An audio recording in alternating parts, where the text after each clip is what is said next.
Hey everyone, you're watching episode 79 of Yield TV.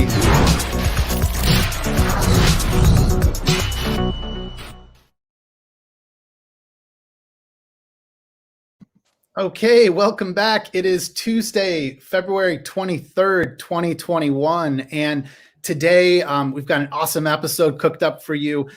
We are going to be talking about really topics that are very near and dear to me in terms of financial literacy. So we're going to be joined here today by the independent registered investment advisor who is CEO of Onramp Invest. He's host of the On Purpose podcast on CoinDesk, which you should check out. It's awesome. And he's a lifelong advocate for financial literacy, Tyrone Ross Jr. Tyrone, welcome to Yield TV. How are you doing? I'm well, sir. Thank you for having me. I'm a big fan. All of us at Onramp are fans. So I know you are used to talking to really smart people. So I appreciate you making time for little old me.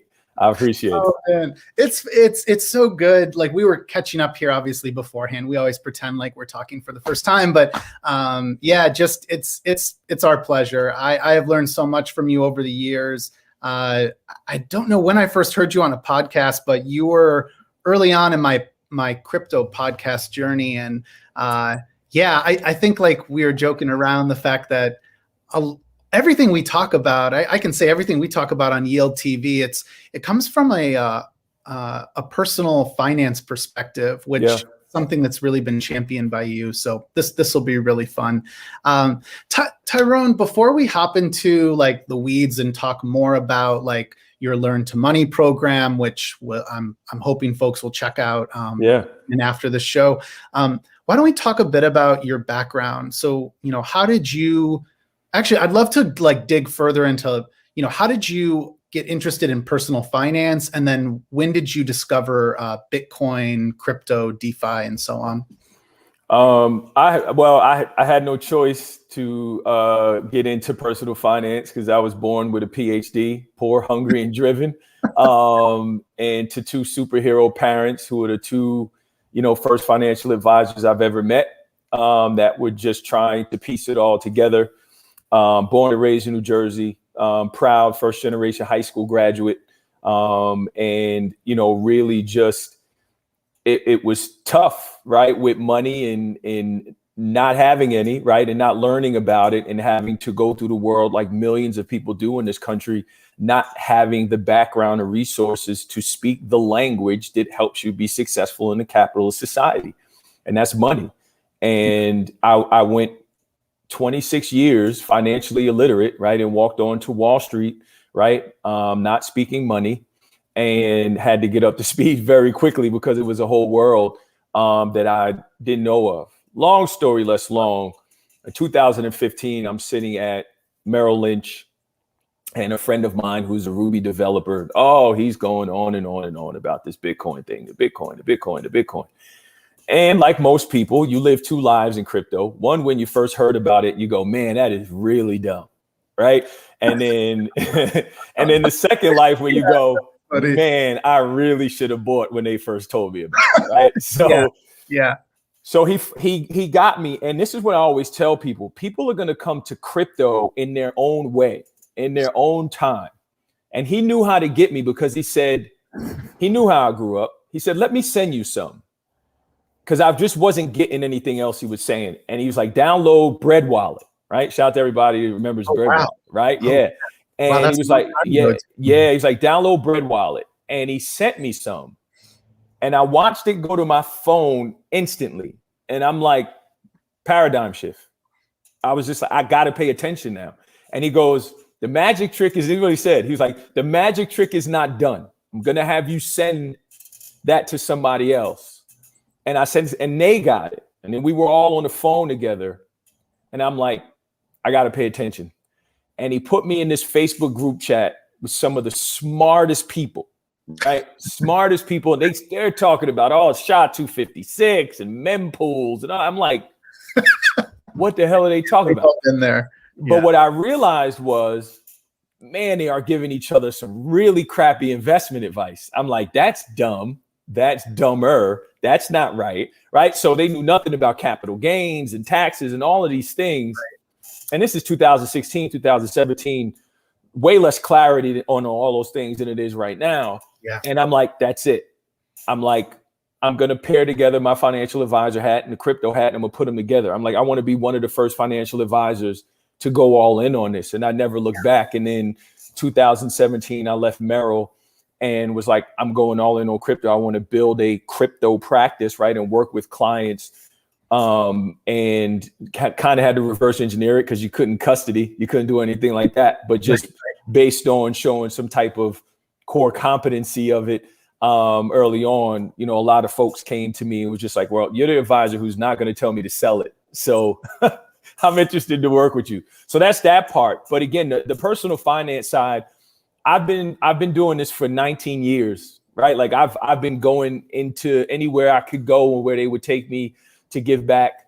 I've traveled all around the country, going to some of the poorest school districts and teaching kids about this. I've gone into youth detention centers. I've gone into, you know, day schools. I've gone anywhere they would let me go. YMCAs, Boys and Girls Club. I've gone everywhere. Churches.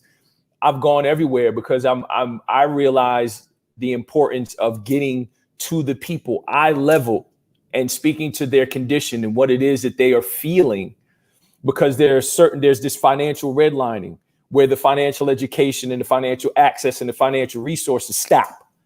And then they get what's left. And I've been seeing that for years. And I was like, you know what? Last year I tweeted, right? I said, financial media should change.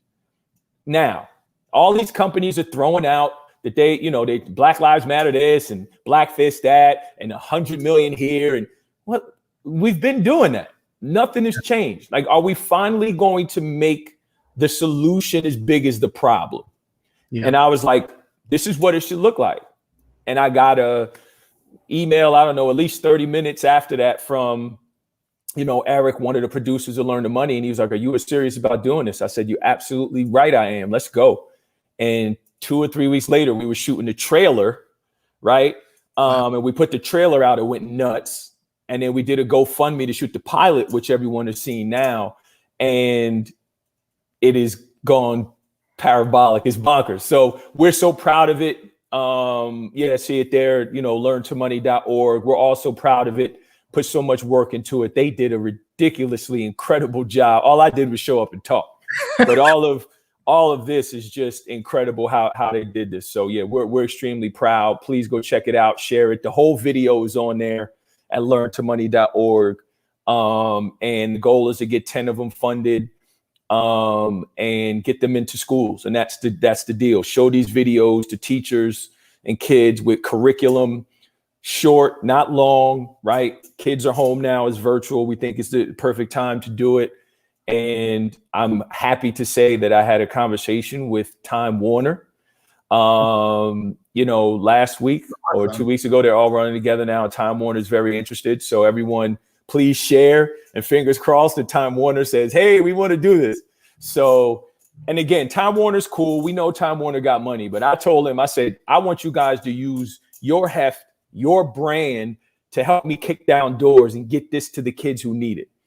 And I know I'm going long-winded here, but I just get so passionate about this because in these 19 years, I've made a commitment to every child. Every poor child that I looked in the face and said, please keep fighting. I am going to fight for you. I'm coming back. I promise. Right.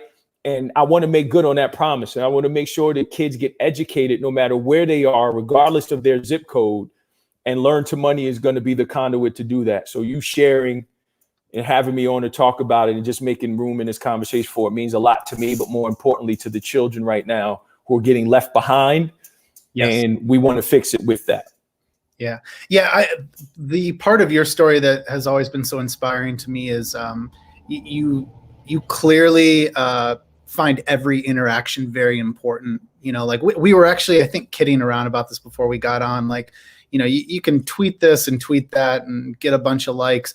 But what really matters is when you make an impact with someone individually. So like direct messages on Twitter, emails, like there's always someone in there that needs some assistance. You have no idea what sort of background they have, whether they have any sort of support. And so this is a tool that like really empowers folks with the ability to understand how the financial system works. And that is one of the core issues that's a problem. I can speak to, at least like living in the United States, it's one of the biggest issues we face. Yeah, for sure. And again, 21 states requiring some type of personal finance class, right? And less than half, right? Or just about half of those requiring that teachers get the training and providing the resources. We have to do better.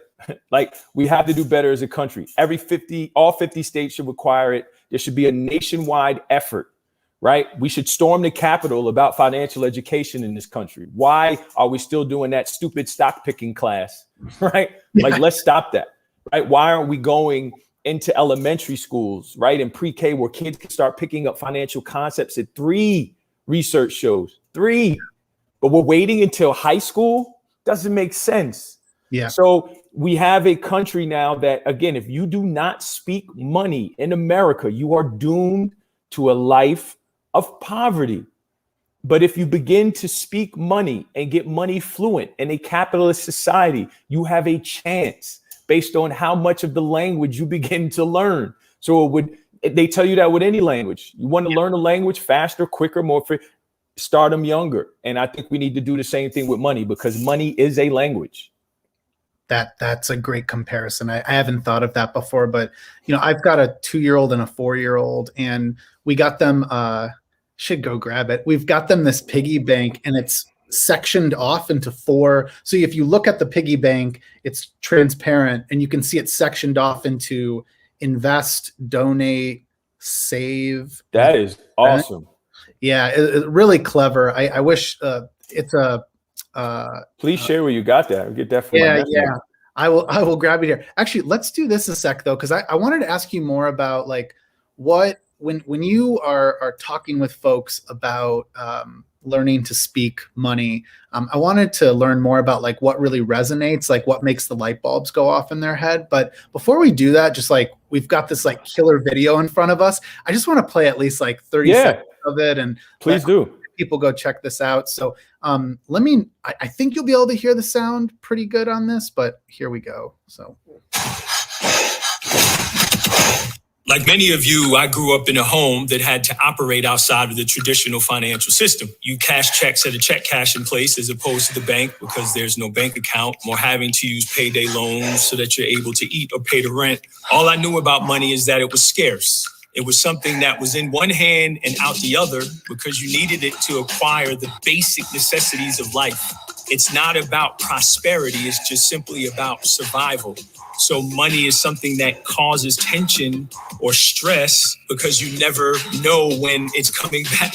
And when you have it, it's already accounted for. To break that mindset, I had to build financial knowledge. So today I'm going to teach you 3 words you need to know: money, debt, and credit. So what is money anyway? Legally, money is money because our government says it is. But what gives it value is that you and I both trust that it's worth something. Thousands of years ago, we didn't use dollars when we bought stuff. If I needed a cow, I had to give you something I had in exchange, like 10 chickens. Together, we both had to trust and believe that 10 chickens was worth 1 cow. Eventually, we started using coins instead of trading our things directly, and that led to paper money. Now, when I go to the convenience store to get a drink, they don't ask me to give them chickens in exchange. I just have to give them $2. The key is that we both trust that the $2 equals a drink, and that the convenience store owner can take that $2 and go buy something else with it. It's the trust that makes it money. So as I started to get a little bit older, I realized that money equaled the things that I wanted. It was all about jewelry and sneakers and clothes, and never about saving, or never about putting this money into something that can grow, or ownership. Which brings us to debt. Debt is just a fancy word for the money you owe someone else. Here's an example we're all familiar with. You go to get a haircut. When you get your haircut, you just can't leave without paying. You owe the barber a debt. And when you hand over that $20 bill, you're eliminating your debt to the barber. The reason why he doesn't run after you with his scissors is because the barber trusts that he can use the same money somewhere else. But what happens if you don't have the money to pay the barber right now? You'll have to ask her for credit. Credit is when you borrow money from someone else and agree to pay it back later. The barber isn't too happy that you don't have the $20, but after some begging, she agrees to let you pay it back in a week. The only catch is that she's going to charge you another $1 for that favor. So now you owe $21. She's letting you use credit to pay the debt back at another time, and she's charging you another $1 for that convenience. That's all credit is. But most people know the word credit from credit cards. I discovered credit cards at 19 years old. And I had no idea what an APR was or anything about the limit. I could just swipe this thing, this plastic thing, and then they give me stuff. I realized I needed help when the bill collector started calling every day and demanding their money and threatening me that if they didn't get it, that this was going to happen. I was in trouble and had to relearn everything I thought I knew about money.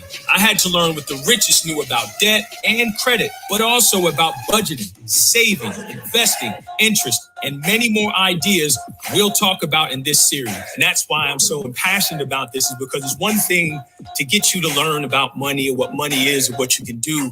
But if I empower you, if I make you feel like you're as good as everyone else, your knowledge is just as good, you're just as powerful, you have all the same resources, and ultimately you are in a position where I'm sitting now, where you can give back to other people who grew up the same way that we have. The most important thing is to trust yourself with money, to trust that you'll know what to do with it when you get it, and to trust that you really can live the way that you want to. I'm Tyrone Ross, and we'll see you on the next one.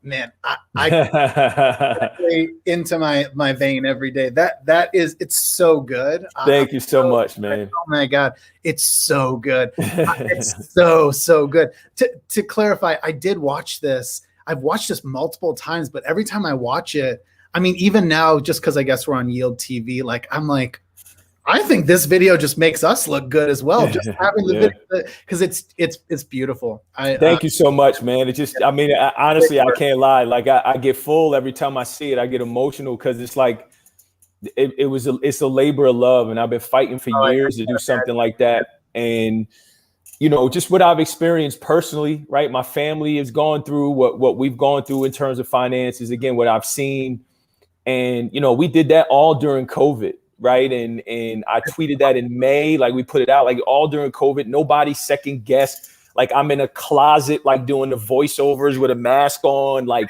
we did everything we could to get this done. And not one time did anyone say we probably shouldn't, or maybe we should. It was like, we're going, the world needs to see this and needs to get out.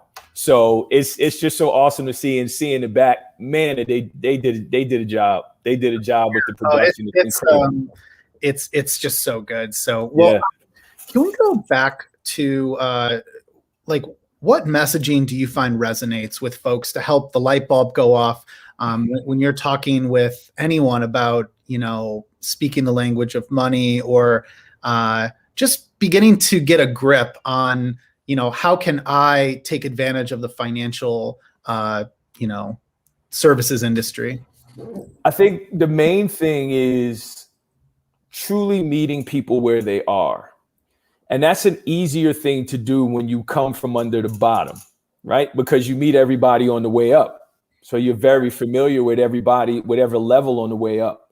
If I'm born at the top, I'm probably never going to get to the people at the bottom. But when you're forced to scale, right? When you think along the way that lower middle class is rich, right? And then middle class and upper, and then when you get around ridiculous wealth. So I think meeting people where they are is very important. That's the first thing. Yeah. Second thing is realizing that the inability to speak money transcends class. There are people in this country that are born into money that never learned to speak it because it was just, things were just handed to them. Right. So that we need to meet people, again, where they are, and that money transcends class in terms of its ability to be absorbed and how easily accessible it is, and how we can insulate ourselves from trying to learn about it, whether that is one, well, that's not for us, that's for them, right? Which a lot of Black folks and brown folks say, oh, stock market, not for us, it's for those people. Then you have people who are like, well, my parents did all the work. I was born on third base. I don't need to learn nothing. I was given everything.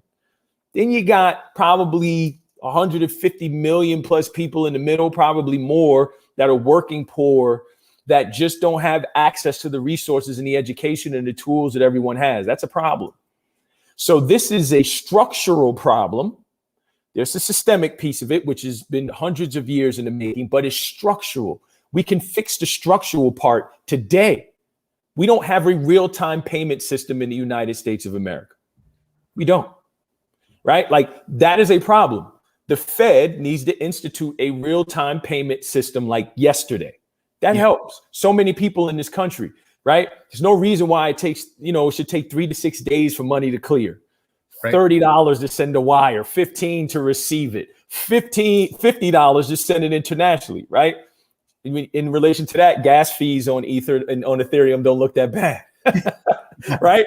Yeah. But when you start to realize what the basics of what people don't know, checking versus saving versus money market versus CDs. People don't know what these things are. We take it for granted, throwing around, again, gas and all those other things, because we know what that means, right? In this subset of language that we talk, which is crypto, right? There's different dialects of language. Right. But the majority of people who speak money, they take those things for granted. We throw those terms around like it's nothing. But the majority of people are going, well, I'm not really sure. What do you mean when you say money's cheap? What does that mean? Right? What low rates? What is that? What should I do? Rates are lower. I don't know what that means. What should I do? Should I refinance? Should I buy? Oh, that's why, right? But just the basics of, there's some people who they aren't even able to fill out forms because they don't know what a maiden name is. So even the way that these forms are made, let's go a level deeper. Cash, absolute cash in my hand. Most people used to having cash and interacting with cash.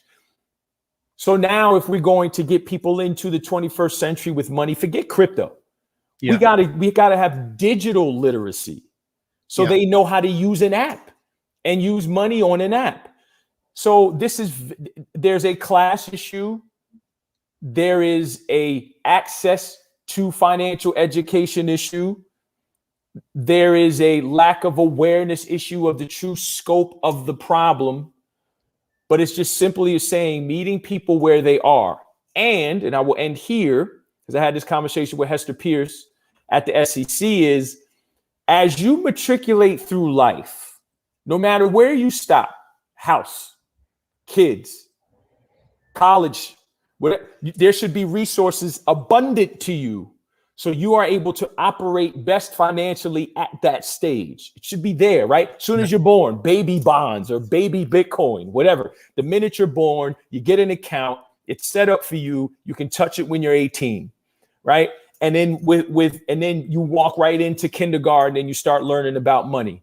And then your social security number is tied to that Bitcoin baby bond or whatever it is. And you start to learn about they open a statement for the kids in kindergarten or whatever, and they start to go through what those terms mean. And then when you get to high school, no matter it's home ec, whether it's science, whether it's math, right? Why aren't you doing bond math instead of freaking calculus? Why aren't you looking at home ec and doing budgets? Why aren't you learning the history of money and history and the true history of Wall Street, by the way? And science, why aren't you talking about all of these different ways how money has evolved and gold and all of these other things? You should touch money in every class. English, every single class. So now it's just there. I'm the president. I can't miss it. So now it's just like, again, the story of the fish in the water, right? The two fish in the water. One went, how's the water today? And they're like, water? What are you talking about? Water, right? But that's how it should be. I should just be, what do you mean? Money. Oh, okay, I get it. In my home ec class, we talking about budgeting today, right? So if you touch it in every class and you graduate every year to different topics. Now I'm a senior, I'm doing calculus, but I'm also doing bond math. I'm doing, complicated financial discounted cash flows, all of these things. I'm doing tax prep, all of these things, right? I'm looking at interest rates and APRs and all of the other machinations that go into my damn student loans, right? And I'm able to sit down and do our own analysis. If I take out $50,000, this is what it's going to look like if I get a job and change my income base. Why aren't kids doing that as seniors in high school? And then you know what'll happen? You'll start to see community college enrollment go up. I tell you that much, right? So these are basic things that I've thought about over and over and over. It's basic. It costs no one anything. Like, we can do this very easily. But what I also know is teachers are ill prepared to do that. No excuse. We should arm them with the army of financial professionals to go in and help them do lesson plans and help them, with resources like Learn to Money, so that they feel secure and able. And you know what you do at the end of it? Once a quarter, you go in and you have someone meet with the teachers. One, to help the teachers with their own finances and to help them get into, the lesson plans and help them where they are with the children. This could happen. We just need to make it a revolution and go out in the streets like we do for everything else and riot and loot until we get financial education change in this country. And I know that's draconian, but what I really mean is we need enough people screaming louder and making more noise until this changes. And I'm not going to shut the hell up. So I'm going to be one of the people to do it until it changes. There's so much in there that I resonate with. And it's, I think the key takeaway that you pointed out is meeting people wherever they are. And I have thought a lot about this too. Like, why is our financial literacy, at least in the United States, why is it so bad? Because there is a whole industry now, at least, with thanks to social media, thanks to just the fact that you can look at content all day long. Thankfully, there is some sort of mechanism that is rewarding everyone for providing that sort of education. Like now more than ever, there is more free education. The problem is that when you talk about really empowering everyone, you're like, well, does someone have a computer? Do they have internet access? And there's way more folks than most understand who don't. So although we've come a long way, the problem is that it's what you pointed out with the education system not having those resources at a young age. High school's too late. You should be learning this stuff. Like my kids are 2, 3, 4, they should start to learn what is money and why you only have so much and you spend that and eventually graduating into these concepts of credit and debt. I can give one really stark example myself as a student. I was an A+ student growing up, a very, very, very type A, OCD, tried to do everything right. I knew nothing about money. I got to the end of college, and the only reason I still had student loans, but I was very fortunate. I went to a great school, and that school was they had a large endowment.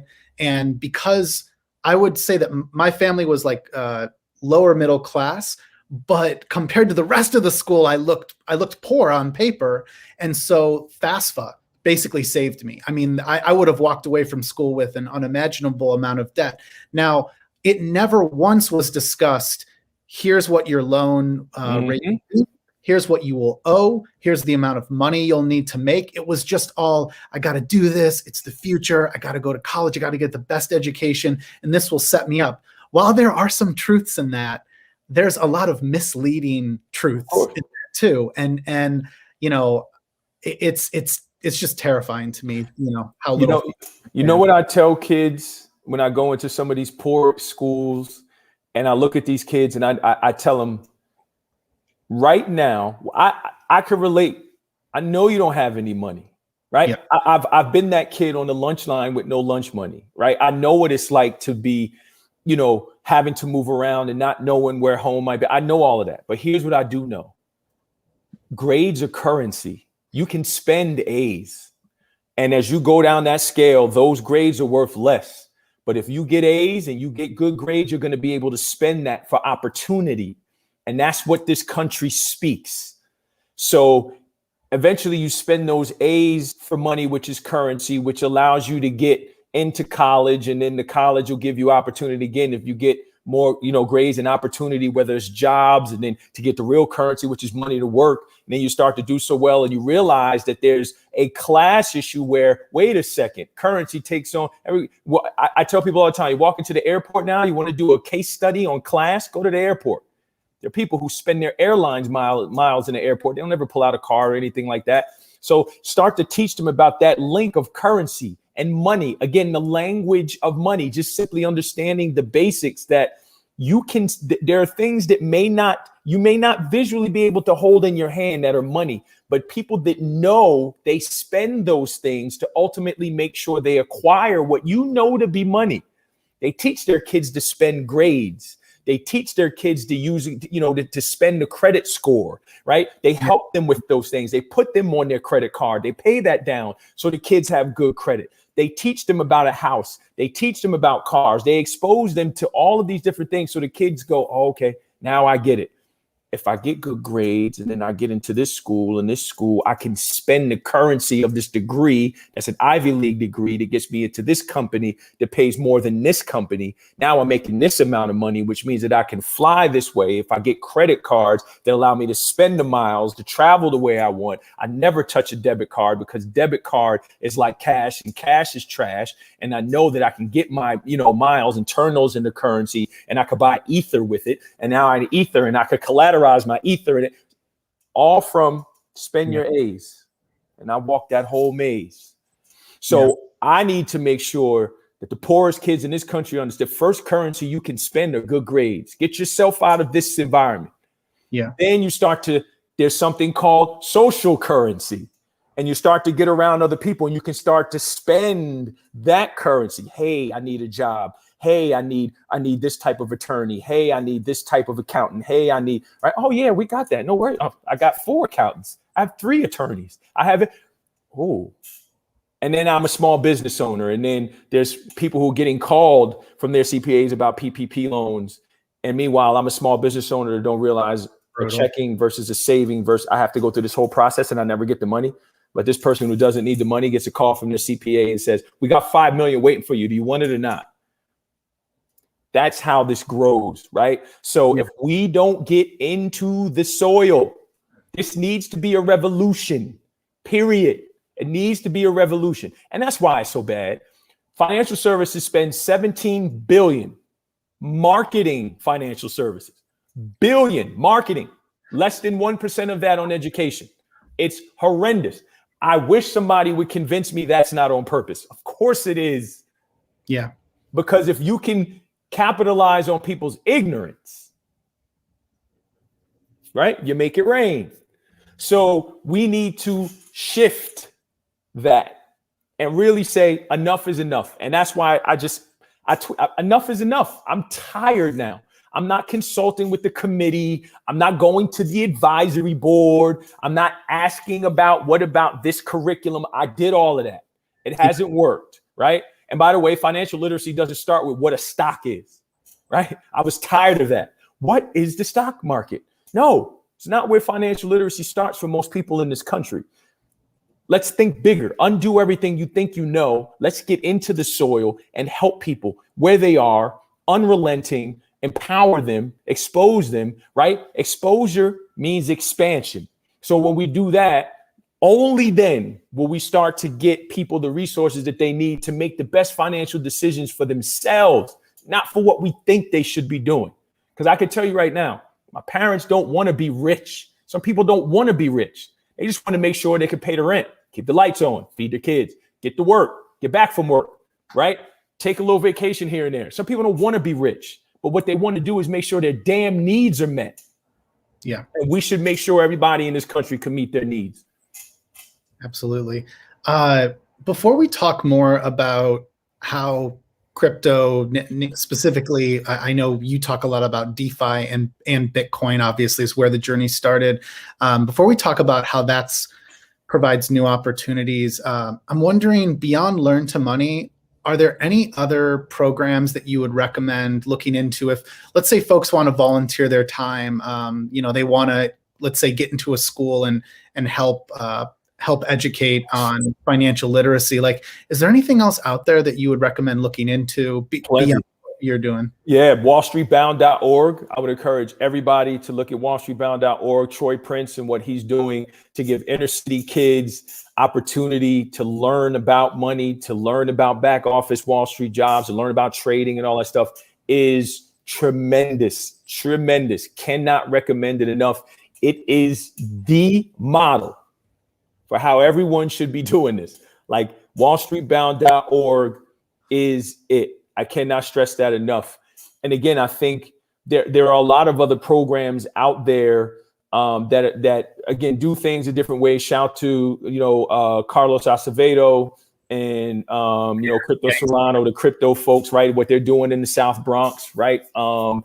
They're doing incredible work, like literally getting into the South Bronx with a large majority of population are unbanked and getting in the weeds and teaching these kids about crypto and teaching them about Zcash and Ether and Bitcoin and everything. Again, in a population where the true, undeniable and arguable use case for crypto is in underserved communities. I know it doesn't make CNBC. I get it. The digital gold narrative doesn't fly there, right? Decentralized finance doesn't really fly there, right?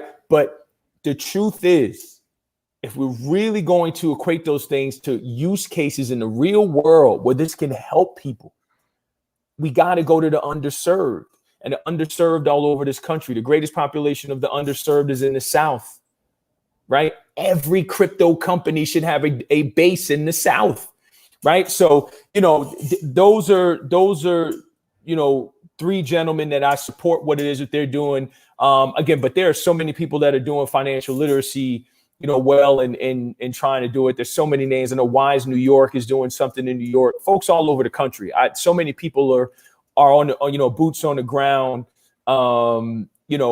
with this effort. There's so many to name. Man, I feel bad because so many people, IMR Learning Solutions, they're doing some really cool things. I know Mark Gardner, which is another one. He has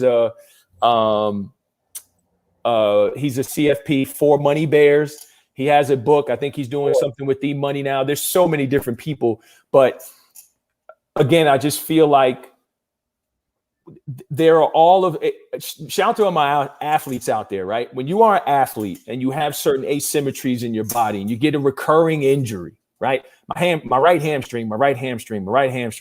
You'll go to a good physio, a therapist, or chiropractor, whoever, and they're going to go, well, your right hamstring keeps getting injured because you have tight hips. And the tight hips, and you have, bad thoracic, mobility, and you got tight ankles, and you got flat feet. They diagnose everything around your hamstring and go, that's why your hamstring keeps hurting. If we know the majority of people in this country are not financially literate, let's start dealing with all of the asymmetries and things that you said. Lack of internet access, hungry children, right? How can I learn about anything if I'm hungry? The inability to read and write. Literacy rates in this country are a joke, especially as it pertains to the love of my life, all of the Black boys and girls out there who look, walk, talk, and act like me, my nephews included. If kids can't read, if they're not fed, what do you expect them to learn? Right. So there's so many other issues here we need to address, but we want to go right to the symptom. No, we got to go again. Soil, major problem. Where's the problem, the issues coming from? Solve those first. It will make it a lot easier to address the symptoms. So which cryptocurrency, namely, we'll probably talk more here about DeFi and Bitcoin. Which use cases do you think could make the biggest impact in the least amount of time for the communities that you work with? Like, I mean, like this is something I can give a quick example. I used to live, we live on the East Coast now, but I used to live basically in a part of Oakland. And anyways, I was talking with folks in the community that lived around me about the fact that when you come out of prison, especially, you you come out, your bank account is maxed out, like you have nothing in it, or there's fees, let's say, that have just eaten up every last bit. You don't have access to the same banking services because it's just not there.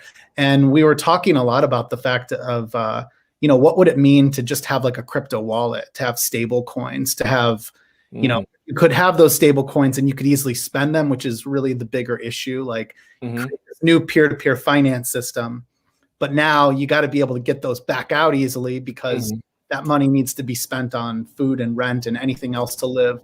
But anyways, this was like one idea, just going back to the basic utility of a stable coin that no one can take from you. Basically it's the equivalent of digital cash at that point. And the more important thing was the idea of lending. Can I earn interest? I can imagine that. Like, holy cow. Yeah. Yep. That's what people are always like, holy shit, 5%. That's incredible. 20% was unimaginable. So anyway, what use cases really resonate with you? I mean, all that you've mentioned. So there are a few things here, right? You want to talk about if you are the biggest, most incredible stable coin in the world right now is a gift card, right? A gift card to the underserved. And again, I want to make this a lesson here. I'm personally going to stop saying unbanked and underbanked. It's become a trope. It is not fair. It doesn't extend to the scope of the problem. So I'm going to keep saying underserved because that means we're talking about all of the other issues. Unbanked needs to go away along with financial literacy, right? Financial education makes it broader. Financial literacy is starting to be attached to like it's only something poor people experience, right? So I think we need to get away from those bad narratives. But if you're looking at the underserved here, a gift card, a simple gift card, how people live off prepaid gift cards, or taking those gift cards and going on local Bitcoins or Paxful or whatever else, right? To be able to use those to convert them. Like the biggest stable coin is gift cards. Now, if you want to go from there, the technology that is super incredible for people at the bottom is cash, money, just hard money. That's the truth. Yeah. And pairing that money, though, throwing money over to give them 600, give them 1,400. That does nothing without giving them the tools and the access to be able to turn that money into more. That's the main thing. But when we get to crypto, this is where it gets interesting. If you go all the way back to the 16th century, West Africa, right? Shout out to all my Caribbeans in the room. There's something called a susu. A susu, you'll never hear this as well. I've been saying it. It's the first blockchain. It's the first human blockchain, right? Because here's what they said. Right? We come to America, can't walk into a bank. We really don't have identity. We don't trust banks. We can't really, buy houses or get cars without money. What does this sound like? What do? We pool our money, right? Peer to pool. What does that sound like? That sounds like DeFi. Okay. So we all need $1,000. We agree, right? All right. Okay. Well, all right, we all got a job, right? Okay, well, why don't we do this? Let's all put in $100, 10 of us, 1,000, and we're all going to rotate that. We're all going to get that $1,000 at some point. And then we're going to have this schedule where I may need mine first because I need to pay my rent on it first. But you may need yours later because you just really need to buy groceries and you can make do until then. So you'll get yours last. And then we'll figure out a schedule when everyone else gets theirs. Once the $100 is in, we don't change that amount. It's stuck. Can't change it. Can't take your money out before. If you get it last, all you really did was forced savings. You paid in. You're getting it. Wait a minute. What does this sound like? So anyway, a susu is the true first blockchain, Bitcoin, DeFi, whatever, and that's community banking. Now imagine going in these communities and say, hey guys, there's a digital version of that. You can do right here on your phone. What? They don't have a phone. And then walk them through using Dharma or Compound or whatever, Celsius. I don't care. Bitcoin, Cash App, get an account, link the account. You can get direct deposit. You can buy Bitcoin. You can get fractional shares. You can withdraw your Bitcoin. You can bring Bitcoin on. Lightning Network. This is a whole financial system that if we don't get people up to speed, they'll miss. This is a great revolution of financial technology that is happening right before our eyes. I don't care how you feel about Bitcoin or Ether or any of it. I do not care. What I know is there is nothing new under the sun, as my mother would say. This has been around. These communities that continue to be ignored. Whenever I go into a Waffle House or inner city and I talk about crypto, they get it because I use that example. And then I can make that same example with a payday lender or check cash in place or gift cards, right? I tell people all the time, you want to see something fascinating, go into an inner city, in the post office on the weekends. Look how many people are going in there. My mother still goes to the post office to get money orders. And how that whole thing works for them. Seeing how they work in the community with cash. And long lines, having to take change, count things over, going into the store. How much do I have? Yeah. Right? EBT cards, Snap. You know who has the monopoly on Snap? JP Morgan. JP Morgan should make sure that all of those people have a checking account, free JP Morgan checking accounts with access to see their, balance, ability to get interest on that. And then also now, again, whether that's some type of lending or whatever, this is where DeFi should get sucked into. Yeah. I'm fascinated by DeFi for this reason. It is just a digital susu, right? Like it just is peer-to-peer, me to you, Bitcoin, peer-to-pool, right? I don't know who's on the other side of that. I don't know. I don't care. Give me my 5%, 10%, whatever. Now, again, all the financial advisors watching this are scratching counterparty risk. I don't know, right? And you were on a thread with me, insurance and all these other things. It's there. It's growing, guys. It's very early. Mm-hmm. But again, when you come from the bottom and you are aware of those things, you go, this is what I'm looking at in real time. I go to DeFi Pulse and I go, look at digital susu at work. Like it's community-based lending, decentralized, no bank, nobody. People have bought houses, cars, sent kids to college, everything from a susu. Yeah, everything from that. Because they no identity, couldn't go into a bank. They didn't want to deal with a bank. There were no minimums. And here's the beauty of it. As you would know, because you are the guru of this all, and I'll learn from you, but there are different DeFi pools and things based on how much money or where you want to start. Yeah. There are susus that start with what they call hands. What you put in is a $5 hand or a $20 hand, which is just your entry. They go all the way up to $5,000 susus.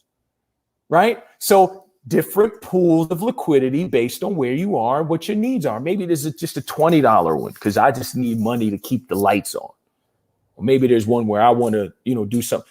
So again, when you learn that and you are aware of this, you cannot look at DeFi and get nothing less than fired up and go, it's here. It's coming. And again, to your point, I go back to 2018 or so when I started tweeting about stable coins. I'm like, I like this. Crypto dollars. Like this is it.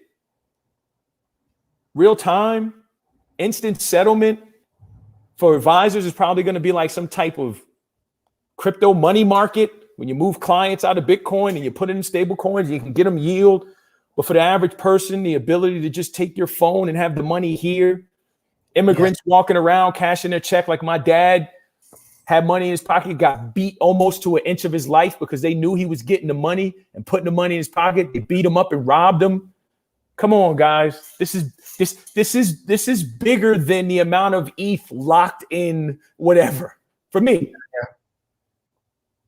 This is a multi-billion-dollar opportunity to change lives, right? 1 billion, I believe, locked in DeFi early last year, close to 4. Like this is just the magnitude of the opportunity of how we can lift people out of their current condition.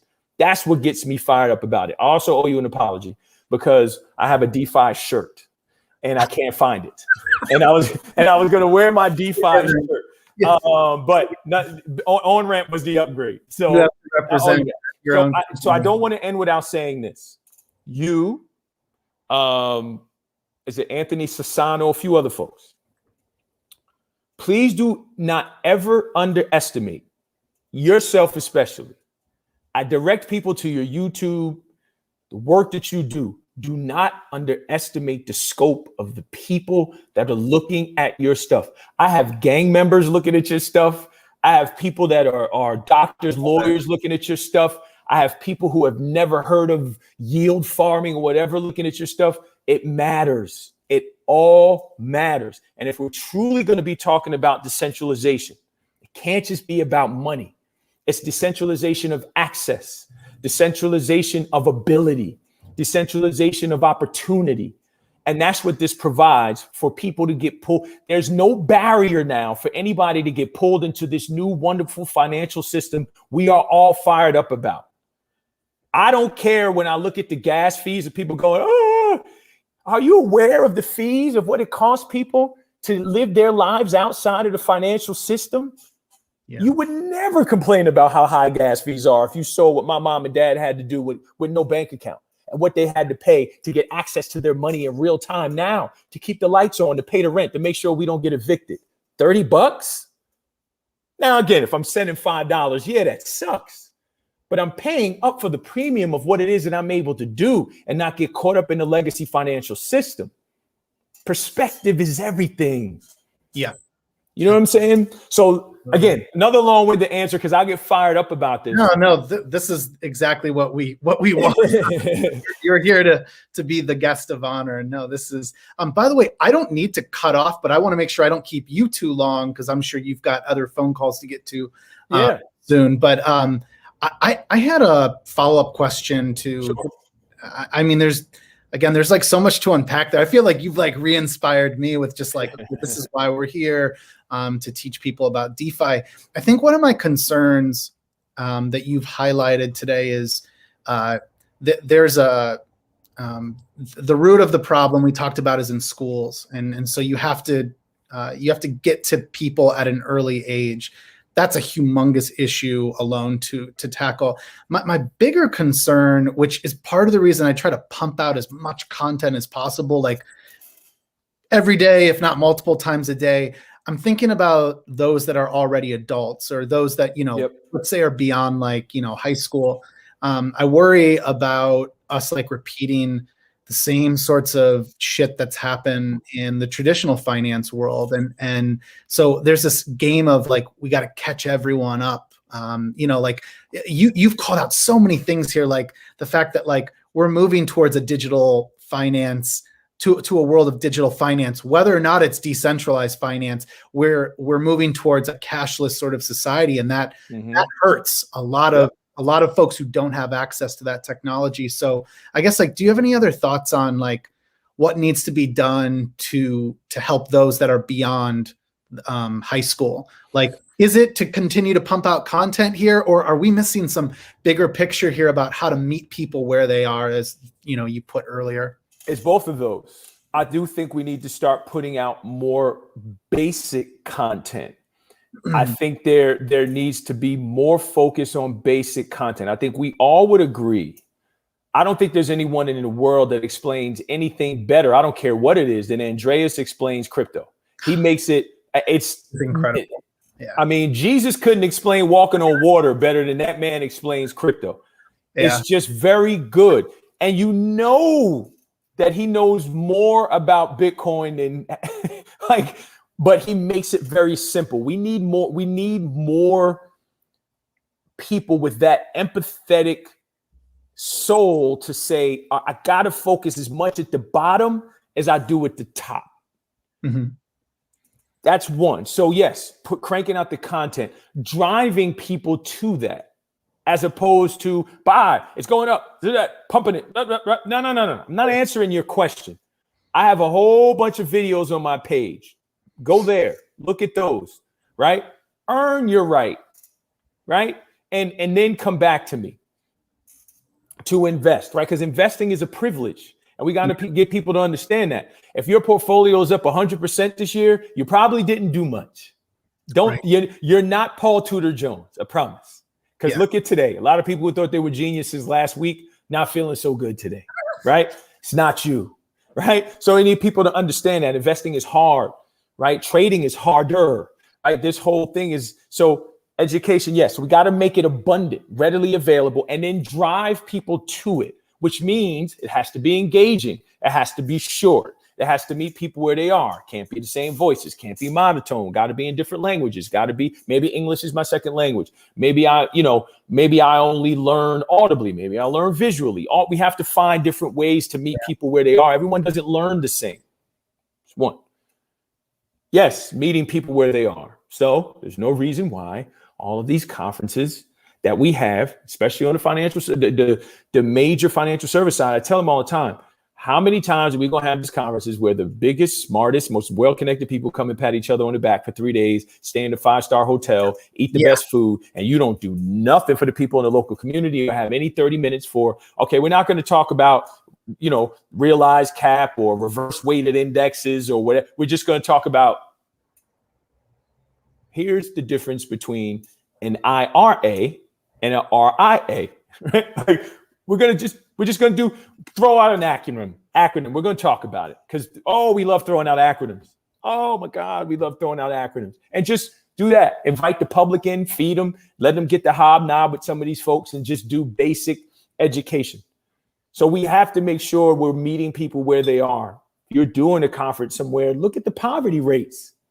Look at the literacy rates where that hotel is and say, all right, what can we do? Can we get into a school?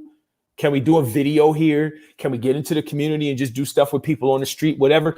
Those little seeds matter only if the soil is enriched, right? Your videos are the seeds. Learn to Money is a seed, but we got to make sure our seeds are going in really good soil, right? They say don't give your pearls to swine, right? And right now we're losing it. The message is being drowned out by stuff that doesn't matter. So we got to make sure we're getting in the soil. And then I say this as well.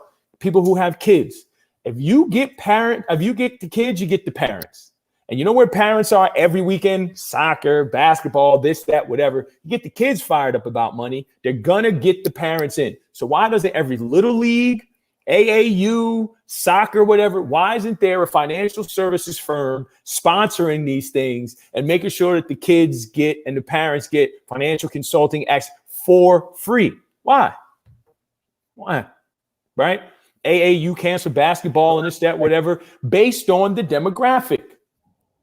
That's such a good idea. I mean, I grew up playing baseball, basketball. That's such a good, I've never thought of that before. Like just to get everyone on board. Like we had these sponsors. We had, I played baseball into college and like we there was really competitive obviously then in high school and it got expensive. I mean, it got expensive because we were traveling too and we were staying in hotels and there were kids on the team that were basically sponsored unofficially by like coaches and generous parents on the team, but really it could have been covered by like, that's such a smart idea. The other thing you pointed out that I love is, so I used to work on the Ethereal Summit and, I remember one of the last live events we did, I think we had like 100 free tickets. There was about 1,000 people in total and then 100 were free. And they were given out to lots of like local students, basically anyone that emailed. All they had to do was email and say, "Hey, I'd really like to come, and here's why." And I couldn't afford this ticket. Please, let me. And it was great to get more folks in. But I almost like I think about like all these major events that happen, and like you were saying, like it's like a pat each other on the back type of thing, despite all the good things that do happen there. I like almost wish like there were a series of events that like in New York, instead of Manhattan, it went to Queens. It did an event in Jersey. It did, it went south and Detroit, Chicago. Yeah, of course. Yeah. Yes. Go to don't go to the Loop in Chicago, go to the South Side of Chicago, host it there and do a major event like that is similar to the experience, but completely open, open and free. I would diversify your locations since they're big on diversity and inclusion. Why don't you diversify the locations where you have some of these conferences? Yeah. You don't want to do that. get beyond the beautiful, nice 5-star hotels and Of course. get to the community. Yep. Tom, I don't want to keep you too much longer, but just anything else that anything else that's on your mind that you wish folks understood? I have learned so much here.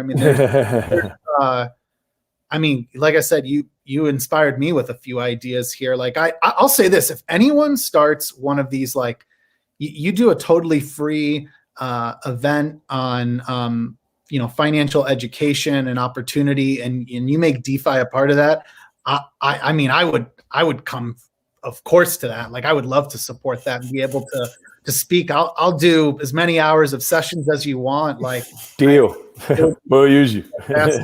Yeah, we're going to use you for sure. Yeah. I have a lot of, we could even do a learn the money video, right? Maybe we have the crypto community, sponsor a learn the money video, and you can do it, right? We can do it together, right? And we make it basic, and we get that in the schools.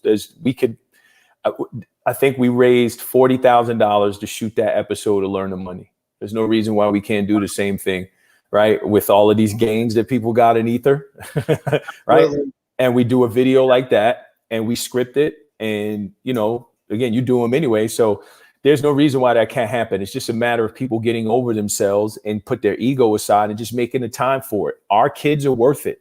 People struggling are worth it. And when you realize that, you take the focus off of yourself, you go, man, this is not really a lot of work for me. I have it really good. I can't shoot one video for 3 hours to put out so it looks like that, and it lives in perpetuity longer than. And here's the thing that I always tell people. I told the folks at Time Warner, I'll tell you, I'll tell the person that I know is walking into a room right now full of people who are tired, hungry, pissed off at the world. Yeah. If you lay your head down tonight, and that is the last thing you left in the world, you should sleep well. Yeah. Because that means you're leaving a legacy of change. You didn't spend the day focused on your resume. But this is something that I'm going to do that people are going to watch over and over and over, long after I'm gone. So if all your labor all day is for you, you're missing it. It should be for your kids. It should be for other kids. It should be for my nephews. What I'm doing for your kids too. I'm doing for my nephews. I'm doing it for my friends. This is so we leave the world better than we found it. Everybody wants to take. When do we get it? There needs to be a class in business school. How to give. Giving 101. Right? And if you do that, wait a minute. The equation goes, the more I give, I'll never want. All right. So the more I give, the more I have, which means I'll never. All right. Right. Put that on the board. Right. And that matters. So anyway, I say all that to say, man, there's no reason why we can't do that. There's no reason why you can't kick around some of the ideas that you have. And what you'll learn is that when you do it, there's so many people who want to see it done, and they'll support it. They'll do whatever. But they just want somebody to go first. Right. So somebody needs to be the Vitalik Buterin of ETH education. Should be you. I support you. I got you. Let's do it. I'm just like, re-inspired with like all the content that does need to be created. And, reminder to everyone too, it is not, I don't know how hard it is to get a hold of you, Tyrone, but I'll say, just reach out to me through Twitter DMs. People are always saying, hey, can you do this topic or that? I am seeking that sort of feedback because I think like at the end of the day, like we want to meet people wherever they are. I did a DeFi class yesterday on setting up an Ethereum wallet. It's not a topic that I really wanted to cover because it's just not that much fun. But we were talking as a team, like what's something that people are missing? And we're like, there's so many newcomers right now and they have no idea how to manage a crypto wallet, which is a very scary thing to set it up, to back it up, to fund it. So, anyways, long story short, it's important that just don't be afraid to speak up and ask for help here. Cause there is, I can at least count the two of us and many other great folks like we've met here that really do want to help more. But Tyrone, so reminder to everyone then, you got to check out learntomoney.org. That's exciting. What is the next step with learntomoney.org? Are you I know you were talking with Time Warner, like if folks are interested in investing, like to support it, Yeah. those episodes, should they reach out to you at learntomoney.org? So hello@learntomoney.org. So email us, right? HELLO@learntomoney.org. Email us if you're interested. The next step is we're looking to raise $500,000, right? Not even raise, we need $500,000 to do the next 10 episodes, right? And get everything done. And then once it's all done, it's free for everybody. Right. We're not charging, like it's just going to go out into the world. And we've spoken to some really cool folks. Funrise reached out, Time Warner reached out, the NBA Players Association has reached out. So we're looking for someone to get committed to that and help us out. And once all 10 are done, we're going to get it into schools. We want folks to help us get it into schools. We want to just give it away. And it's going to be something that, again, is my drive every day. I wake up dumb enough to believe I'm going to change the world, and that's going to be the legacy that I leave. And I think that's going to force education, financial education forward in this country. And if I do that small part, I think, it'll light the fire, and then it'll all start to change. So that's the next steps.